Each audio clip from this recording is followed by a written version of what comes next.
And now we come to the great man himself, a man history records as being instrumental in the creation of America's public education system.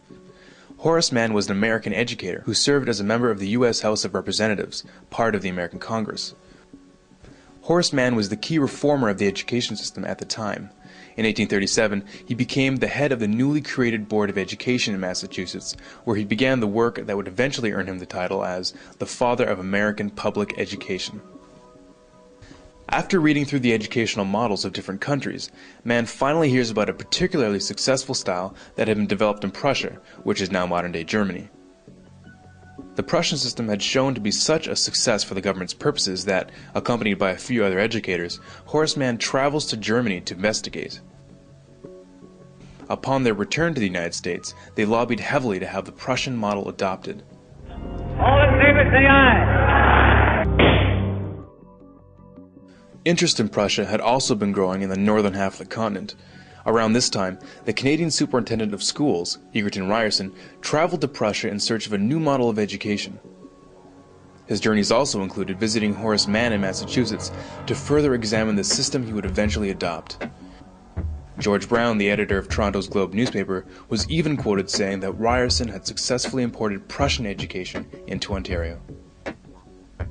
During the next 30 years or so, a whole line of American dignitaries came to Germany to earn degrees. Interestingly enough, those who earned degrees in Germany came back to the United States to staff all the major universities. By 1900, all the PhDs in the United States were trained in Prussia. As the first secretary of the State Board of Education, Horace Mann promoted his new concept that the state is the father of children. He stressed that it was the responsibility of the state to ensure that education was provided for the child. A very noble idea, of course, but what exactly did he mean by that? And how did he define education? It seems like a very broad subject. It is a very broad subject. Education encompasses all of human history and all the knowledge we have gathered during that time. Not to mention, and perhaps most importantly, what we as human beings learn over our lifetime on a personal level. Horace Mann's 10th annual report in 1846 led to the first state law that made it mandatory for children to go to school.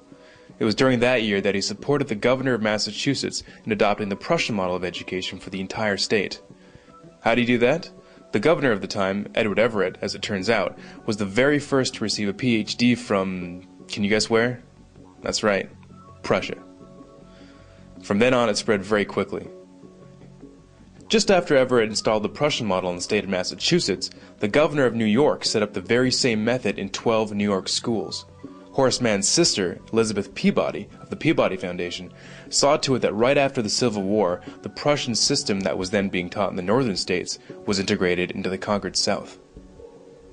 By 1900, most of the compulsory schooling laws that implemented the new system had been passed. From then on, every American child grew up under the Prussian system. So what exactly was the Prussian education system that everyone thought was so amazing that it just had to be adopted throughout the free world?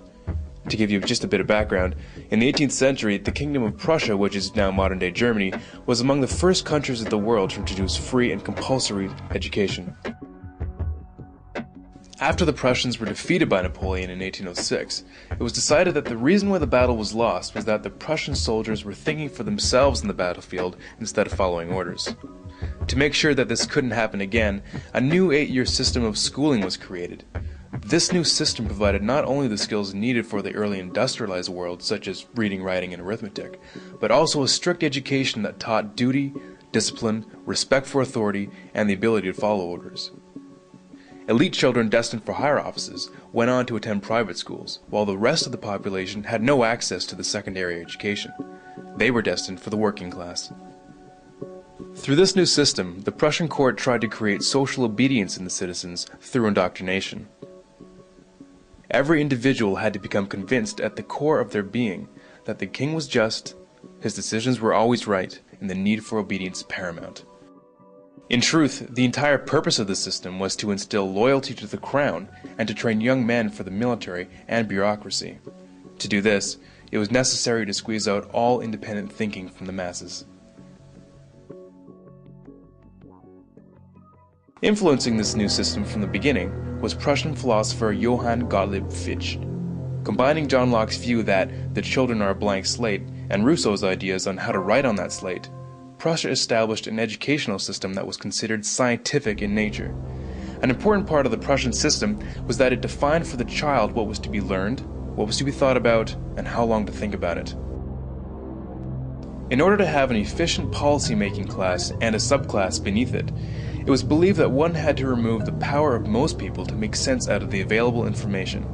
In other words, critical thinking had to be done away with. Now, if you're wondering why the average person doesn't know that the North American education system is based directly on the Prussian model, it might just be because its original purpose was not designed for the good of the individual, but for the good of the government. The philosophy of Johann Fichte directly influenced the creation of the Prussian model of schooling, as he is quoted saying, "The schools must fashion the person, and fashion him in such a way that he simply cannot will otherwise than what you wish him to will." With quotes like these, you can see why his involvement is not well known. Education should aim at destroying free will, so that after pupils are thus schooled, they will be incapable throughout the rest of their lives of thinking or acting otherwise than as their schoolmasters would have wished. When this technique has been perfected, every government that has been in charge of education for more than one generation will be able to control its subjects securely without the need of armies or policemen. In 1807, in a Berlin occupied by Napoleon, Johann Fichte gave a series of famous addresses to the German nation. Fichte spoke of the superiority of German people above all others. The content of these speeches was a catalyst for the Prussian education system and German nationalism. In other earlier works, he calls Jews a state within a state that would, quote, undermine the German nation. He openly expressed a desire to expel Jews from Germany. Fichte had a deep influence on the rise of the Third Reich, and continues to be deemed, quote, the spiritual father of modern neo-Nazism. Which begs the question, why would the father of American education make it a law that every child spend their youth in a system created by the father of neo-Nazism? Historians reflect that one of the greatest social factors that allowed a man like Hitler to rise to power was that the German people had been bred from birth to respect authority above all else and accept it without question. Which begs another question. If the entire population of North America is raised in a system adopted from pre-Nazi Germany, what are we setting ourselves up for?